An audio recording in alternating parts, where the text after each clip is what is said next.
Très heureux de pouvoir vous faire découvrir un être exceptionnel. Il est derrière les caméras habituellement, un homme de plein des talents. Il est aussi pilote de ligne, instructeur ici aussi chez Aerosim Expérience, chez nous à Laval. Jacques, salut! Bonjour, comment vas-tu, Alex? Ça va bien, toi? Oui, très bien.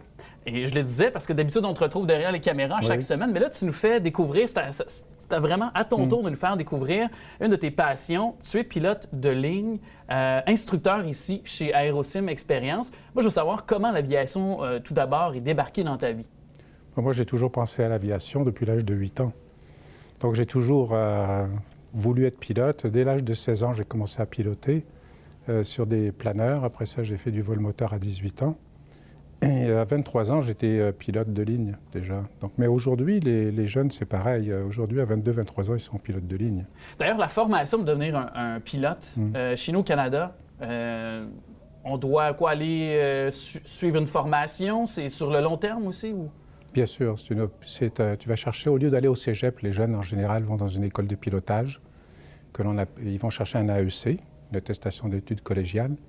Et à ce moment-là, ils ont une formation de pilote exclusivement. Donc, ils ont 3 ans de formation. Quand ils ressortent, ils ont environ 250 heures de vol sur 3 ans. Ils ont plus de 1000 heures de vol de théorie. Ils ont environ 80 heures de simulateur aussi. Et ça leur permet à ce moment-là d'avoir toutes les licences qui existent dans l'aviation. Oui. Parce que d'ailleurs, il y a plusieurs types de pilotage, commercial, de ligne comme toi. Donc ici, par exemple, chez Aerosim Expérience, on peut venir chercher ou maintenir notre licence finalement de pilote sur tous les fronts? Ou, Oui.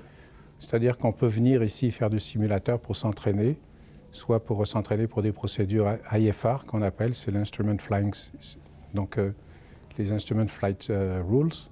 Donc à ce moment-là, tu vas chercher un entraînement complémentaire que tu ne peux pas avoir à l'école de pilotage nécessairement. Donc, ensuite de ça, on a des pilotes qui viennent ici qui font une transition des avions à turboprop qui viennent sur les jets. Tu as la formation qui se passe dans les écoles de pilotage. Il y en a plusieurs au Canada. Toute la formation, que ce soit d'ouest en est, elle est toute pareille pour un pilote. On n'a rien inventé dans le pilotage. Donc, ce sont des écoles qui sont très, très établies, qui sont agréées par le ministère de l'Éducation et qui sont également agréées par le ministère des Transports, parce que nos licences ont été mises par le ministère des Transports. Donc, vous êtes reconnu par les différentes instances gouvernementales. On le disait ici, un pilote professionnel de ligne, de tout type, par exemple, de pilotage d'avion, peut venir ici maintenir sa licence. Oui. C'est important de le rappeler. Je pense que c'est aux 6 mois, c'est ça? C'est ça. Tous les 6 mois, tu as un test sur l'avion et tous les 3 mois, tu as un test sur simulateur. OK. Puis le simulateur ici peut recréer à peu près tout type de conditions météo là, et de pistes aussi, là, je pense. Oui, tout à fait, oui, absolument. Donc en général, ils viennent ici quand ils ont un test à renouveler ou quand ils font une transition d'un avion turboprop à aller sur un jet. Donc ils viennent faire une transition et s'entraîner ici au départ.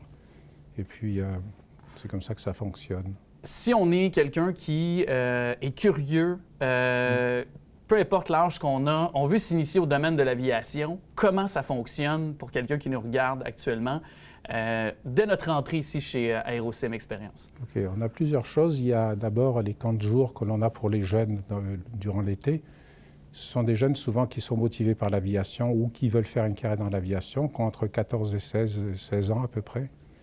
Et souvent, ils viennent et puis ils développent Ils ont la piqûre. La piqûre, c'est ça, oui, exact.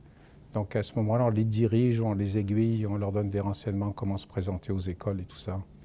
Parce qu'il y a plusieurs façons, il y a plusieurs écoles au Canada. Tu as des écoles du gouvernement, comme le cégep de Chicoutimi, qui lui est un concours. OK. Donc, c'est plus contingenté peut-être dans cette façon-là. C'est ça. Mais je veux aussi qu'on parle, c'est-à-dire qu'ici on entre, on nous accueille. Il y a Mickey, par exemple, qui est aussi avec toi dans l'équipe, bien sûr. On nous accueille. Est-ce qu'on nous fait suivre une sorte de préparation au pilotage du simulateur? Comment vous nous accueillez là? C'est ça. Dès que tu rentres ici, donc nous, on te donne un briefing qui dure 15 à 20 minutes dans le cockpit, où on explique tous les systèmes à la personne qui vient piloter. Et puis principalement, on met l'accent sur le FFD qu'on appelle, qui est le système de pilotage pur. Donc, puis on les fait voler manuellement. Donc, puis, mettons, si moi je veux qu'il y ait un petit peu de turbulence, là, puis qu'il y ait un petit peu de neige ou de temps gris, on peut choisir notre condition aussi. Là. Du vent, tu peux avoir tout ce que tu veux, du mauvais temps, oui, de la pluie, de la neige. Oui. Très intéressant. Et aussi, je voulais savoir, parce que tu es un pilote depuis de nombreuses années, qu'est-ce que c'est un bon pilote? Je pense que ça prend beaucoup de nerfs solides, ça prend du calme. Et ça prend quelqu'un qui aime étudier, et qui a la passion et qui est, comme on dit aussi en français, qui a la niaque pour devenir pilote. Parce que si tu n'as pas la passion, tu ne pourras pas réussir. Ouais. Donc ça, c'est très important. Puis, je voulais savoir, parce qu'ici aussi, chez Aerosim Expérience, autant pour ceux qui veulent s'initier au pilotage, évidemment, c'est la référence, mais aussi ceux qui ont peur de l'avion, qui font de l'aérophobie. Vous pouvez les aider, je pense. Tout à fait. On donne une formation ici, qui est une formation théorique d'abord.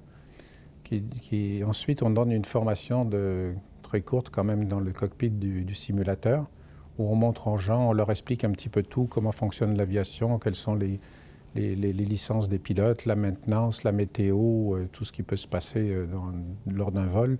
Et quand on les amène dans le cockpit, en général, ça les rassure aussi en même temps. Et dans les formations que moi-même j'ai données, j'en ai donné beaucoup, on a à peu près, on a quand même très peu d'échecs. C'est très rare qu'on ait une personne qui n'ait pas été guérie.